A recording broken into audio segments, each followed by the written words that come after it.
What's up, guys? Today I wanted to show you my retainer model. Guys, I wanted to kind of give you a little explanation. It's pretty obvious that this thing is mean, but I want to give you a little bit of explanation for how it's designed to be used. It's more or less kind of a cross between a ringed punch dagger and a karambit. So the way it's designed, obviously 2 fingers in there, but it's for the first 2 fingers, and then this little bump right here is to lock the thumb over, so that as you're doing a pull cut, the knife is going to want to rotate this way. So the thumb locked over here gives you a lot more leverage to help control it as you come around. So these are double-edged. These are chisel ground.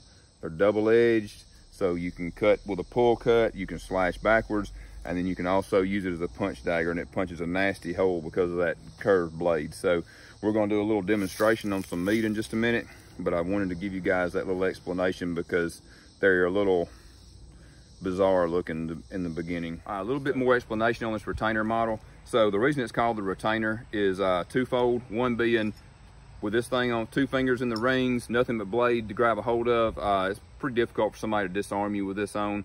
The other being for law enforcement. I've sold quite a few of these to the local law enforcement, and the idea being that if you're in a struggle for your primary weapon and you need to get the person off of you, you can transition to this.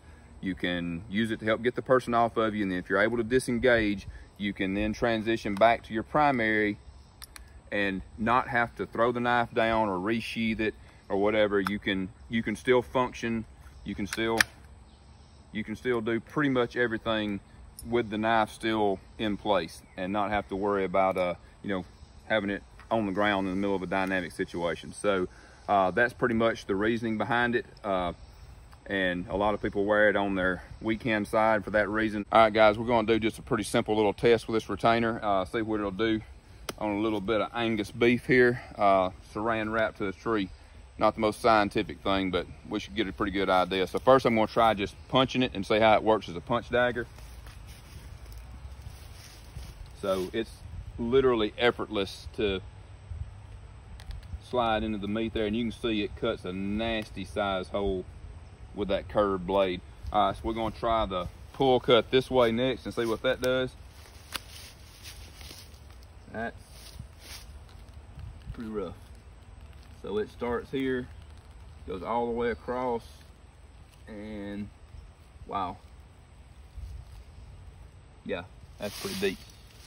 And honestly, guys, I thought I barely nicked it, to be totally honest. All right, so let's do a back cut.